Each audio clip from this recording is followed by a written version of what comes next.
guys. So it's been a little while since I've uploaded a video on here, so I thought it would be fun to do a little bookish update on what's been going on in my life book-wise. Honestly, the reason why I took a break from making videos was because I was in a very big book slump and I wasn't reading that much. I feel like I'm just now getting out of my book slump, which is kind of crazy because it's already July and we have a goal to get to. So today I want to do a little haul of all of the books I've acquired since March, go over my current reads and some like brief reviews of books I've read. I mean, I was in a book slump, but I did try to read books, and maybe my TBR for the rest of the summer, and maybe some video ideas I have moving forward, which I'm kind of excited about. First of all is the fun part, which is the book haul.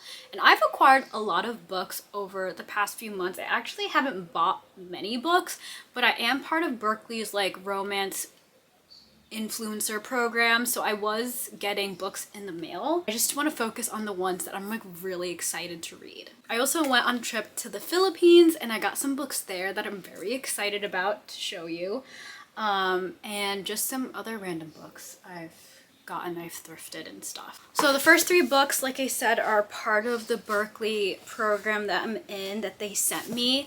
I am so excited that I got these books, so I'm really excited to read them. So the first one is Happily Never After by Lynn Painter. I've actually never read a book by her. I've been wanting to read Better Than the Movies, but I just never got to it. So this would probably be my first read by her, unless you guys recommend me reading any of her other books first. Their name, The Objectors. Their job, to break up weddings as hired. Their dilemma, they just might be in love with each other. Okay, that's a little blurb on the back. That seems cute.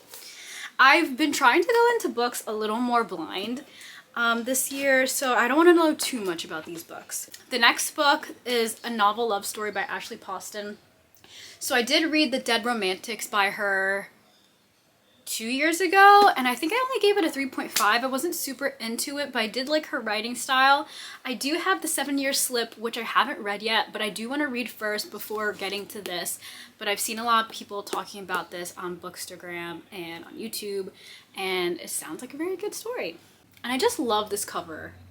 It's so pretty and bright, and like, I love it. And the last book, I just recently saw some people talking about this, but it's Collide by Ball Cabra, and it seems like it's a hockey romance, which I've also have never read any of those before. I don't know how I feel about sports romances. I haven't read any, I don't think. I'm very excited to get to these when I do. These next two books are books I thrifted when I was in New York with my boyfriend, and I got Something Wilder by Christina Lauren. I love Christina Lauren's books. I'm actually surprised I got this because I don't really like hardcover books. Oh, it looks like the person only got this far into the book. I've seen it described as like a treasure hunt romance. I don't know, but that seems fun to me, so that's why I got it. And the other one is Hidden Pictures by Jason Rekulak. I don't know if I'm saying that right, but I've heard this book was so good. I know it's on Kindle Unlimited, but I feel like the pictures and stuff that are in the book are like cool to see in person. I think it's like a babysitter, and like the kid starts drawing weird things and it's like creepy and stuff, so I feel like I wanted to read it in like physical form, if that makes sense. The next two books are books that I just bought randomly because I had seen people talking about them. I got Out on a Limb by Hannah Bonham Young. I do know there's a new cover for this book, but I really loved like the original. I think this is the indie cover. I've been hearing really good reviews about this book, so I do want to get to it soon. And the other one I just bought the other day, which is Summer Romance by Annabelle Monaghan. I just read Nora Goes Off Script. Like, I literally just finished it yesterday, and I can't wait to talk about that book. But I'm very excited to read this, and I think this author is going to be one that I'm really gonna like. And the last three books are books I got in the Philippines. I was so tempted to get more there because they had a bunch of special editions of different books that I liked, and it was just so tempting. Also, I love that they plastic wrap their books. I feel like that is just so on brand for the Filipinos, honestly. The first book is The Hurricane Wars. I do know the author, Thea Guanzon, I don't know how to say her last name, I'm sorry, is Filipina, so I thought it'd be cool to get a book in the Philippines by a Filipino author. So I did get this, and this has been on my TBR. Also, Why is this book so big? Like, it's so tall. It kind of bothers me a little bit, but whatever. If you know me, I've probably talked about Shatter Me, the Shatter Me series on my channel at some point, but I love the Shatter Me series. So when I saw this edition, I just like had to get it because it was so beautiful. Like, it's plastic wrapped. Also, by the way, plastic wrapped. And I don't know if I want to take it out. I feel like I do because it's like so beautiful, and like I don't want the glare is kind of annoying, but like she's in perfect condition. She's like in perfect condition. We have sprayed edges, gold foil, like literally beautiful. The back says I have a curse crossed out, and then I have a gift. I am their weapon crossed out. I will fight back. This is just gonna be a piece that I'm gonna like display. Maybe I'll read it, but I want to keep it. It's in perfect condition. So like I would love to read it, but also it's beautiful and I don't want to ruin it. So yeah, not sure if I should take the plastic wrap off. I feel like I need to take it off to like cherish it and its glory. And then the last book, also plastic wrapped. I wanted to get a book that I've never heard about. They did have a table of Filipino authors, and I was like, you know what, let me get one. So I grabbed this one, Dear Dr. Joey. It's a short book. It's like a little romance between a doctor and, is it friends to lovers? I think it's friends to lovers, and she's a doctor. I just thought it was cute, and I thought it'd be fun to spontaneously pick up a book I've never read before. Sometimes you could find good books that way, other times maybe not, but I don't like that feeling of like when I'm in like Barnes or Target and I'm like looking up books as I'm like looking at them. I'm like, sometimes it might just be fun to be spontaneous and pick up the book, just like, I think I talked about this before. Next I want to talk about current reads, like reads I've read since March, I guess. During my book slump, or when it started, I was in the middle of two books. I was in the middle of The Prison Healer and Throttled, and I like soft DNF'd those because I just like couldn't bring myself to finish those books. I definitely want to finish The Prison Healer and the series because I was really into the book. I was about halfway. And Throttled, I think I was about halfway as well. It was just moving really slow and I was not feeling at the time. I'm not sure if I'm gonna pick that one up again. After that, I was like, I'm just gonna start from scratch. I read Divine Rivals for my book club that I'm in, and I really enjoyed that one, surprisingly. I gave it a 3.5. I did like the romance and the fantasy aspects to it. It just wasn't a 4 and it wasn't just a 3, so I gave it a 3.5. Then I read Heartless, which is the second book in the Chestnut Spring series. I really did enjoy Flawless, and I thought Elsie Silver's books are just so like fun and like easy to read. I did give Heartless a 3.5 as well. I feel like I had a lot of books that I read that were just like in the middle that I like didn't super love or I didn't like really hate during this time period, which I think didn't help my book slump because I feel like I kind of forgot the feeling of like loving a book so much and being like, I need to read another one right now. Next was Funny Story for my book club. This was a highly anticipated read for me just because, you know, it's Emily Henry. I love Emily Henry. I loved Happy Place last year. And I was very excited for Funny Story. This one I also gave a 3.5 star rating.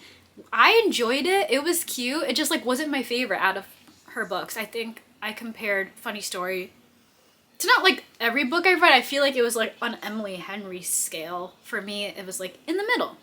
I feel like 3.5 isn't the middle though. But I liked it. Wasn't disappointed. I think it was just, I was expecting a little bit more. Then I read another of the novellas from the Improbable Meet Cute series, and I read the first one, which is The Exception to the Rule by Christina Lauren, and this one was so cute. Like, I wanted to give it a 5-star rating, but since it was so short, I felt like I had to give it a 4. Like, I don't know, do people give novellas 5 stars? Like, I don't know. It was just so cute. I loved how half of the story was like through email exchanges, and I thought that was so cute. I do want to read the rest of those novellas soon, and I was surprised like how quickly, like how short they are and like how quickly they're able to develop a cute little story. When I was in the Philippines, I read The Midnight Library by Matt Haig. Here she is. I loved it. I like got so many great quotes from here. It was very like thought-provoking and interesting. There were some parts that were a little like corny, and I feel like towards the end things got a little repetitive, but overall as a story, I loved Nora's character. Wait, that's so interesting. Her name is Nora too, and I just read about another Nora. At first I thought it was gonna be like a 5-star read, and like I said, there were just certain things that just brought it down a little bit, but I really, really liked it, and I highly, highly recommend the Midnight Library. It makes you think about life and decisions you make in your life, and Nora experiencing like the almost after, like the in-between between dying and living. And it was just interesting how she was able to live out different versions of her life, like things she wanted and realizing maybe they're not as what they seem. Then I started reading some audiobooks. Listened to The Last Thing He Told Me, which is a book by Laura Dave. I know they adapted it into a movie or a TV show. I might watch it, I'm not sure.